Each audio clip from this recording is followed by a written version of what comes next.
Chers frères et sœurs, bonjour et bon dimanche. Justement, ce dimanche, je voudrais vous faire quelques annonces à la fois sur aujourd'hui et la reprise des messes, sur la semaine qui va venir, sur la question de la solidarité et aussi sur l'année prochaine. Voilà, annonce donc importante. D'abord, quant à aujourd'hui, bien sûr, nous avons été très heureux de reprendre les messes publiques selon le décret donc, qui a été publié dans la nuit de vendredi à samedi. Nous avons mis tout en place pour accueillir au mieux. Voilà, il faut juste savoir que samedi, je pense qu'on pouvait accueillir encore une soixantaine de personnes en plus. 9h30 ce matin, 70 personnes auraient pu se rajouter. Et même à 11h, je pense qu'on aurait pu accueillir facilement 40 personnes de plus. On verra pour ce soir.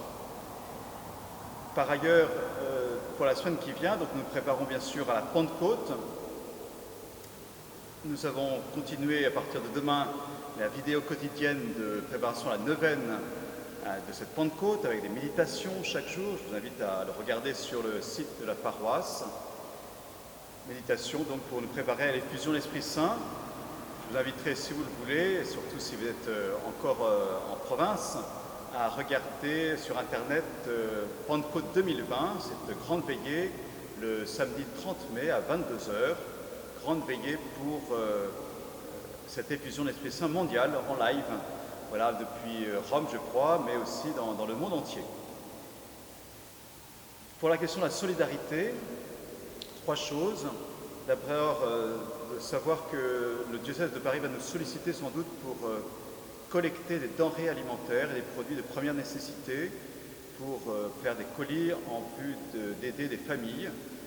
Donc ça sera sans doute début juin. Je vous donnerai la liste exacte de ces denrées à fournir et le lieu pour les déposer. C'est une première chose.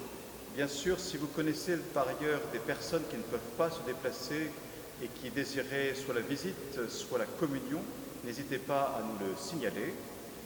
Et puis enfin, nous cherchons une chambre de bonne, quelque chose pour héberger au moins une personne, je veux dire, mais voilà, au moins une chambre, voire peut-être plusieurs, pour différentes personnes dont nous avons les contacts et qui nécessiteraient donc un hébergement sans doute provisoire.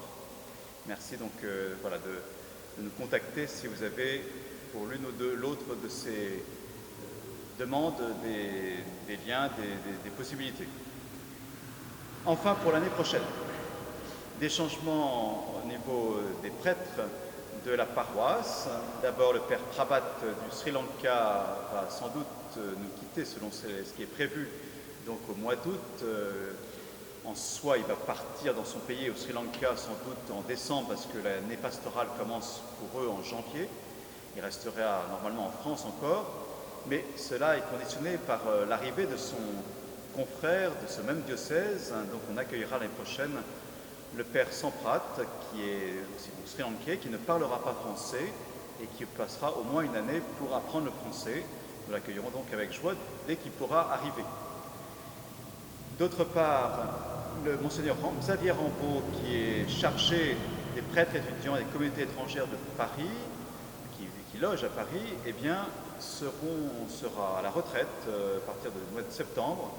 Et il restera hébergé donc, dans la paroisse et du coup il va rendre des services à la fois au niveau des messes, des confessions, de l'accueil, différentes missions au sein même de la paroisse. En revanche, le père Maxime Derberg, qui a fini sa thèse là, en présence chez nous depuis 2 ans, eh bien, va nous quitter. D'abord, nous prions pour qu'il finisse sa thèse et c'est la dernière ligne droite qui n'est pas évidente, donc il faut vraiment prier pour lui. Il devrait rendre sa thèse donc fin juin, peut-être mi-juillet, sans doute la soutenir au mois de novembre de cette année, et il va être nommé à partir du 1er septembre à la fois professeur au Bernardin, au collège des Bernardins, pour la moitié de son temps, et également vicaire à Sainte-Marie des Batignolles. Voilà, donc nous avons bien besoin de prier pour lui. D'abord, on rend grâce au Seigneur pour ces 2 années passées chez nous. On aura bien sûr l'occasion de le faire plus officiellement au cours d'une messe mois de juin, avec des modalités encore à définir, un jour et des modalités à définir, à la fois pour le père Prabat, pour le père Maxime. Toujours est-il que nous prions pour lui spécialement pour qu'il finisse sa thèse d'une part, qu'il vive sa nouvelle mission de professeur, qu'il vive aussi sa nouvelle mission de vicaire. Voilà, beaucoup de nouveautés pour lui, même si bien sûr, comme nous le connaissons, il a les capacités largement pour assumer tout cela. Le père Sébastien, le diacre Patrice Selos et moi-même, bien sûr, restons à votre service avec joie. Voilà, je voulais donc vous confier toutes ces intentions, toutes ces annonces. Nous poursuivons donc à partir de demain les méditations sur l'effusion de l'Esprit Saint. Je vous souhaite une bonne fin de dimanche et un bon début de semaine. À demain.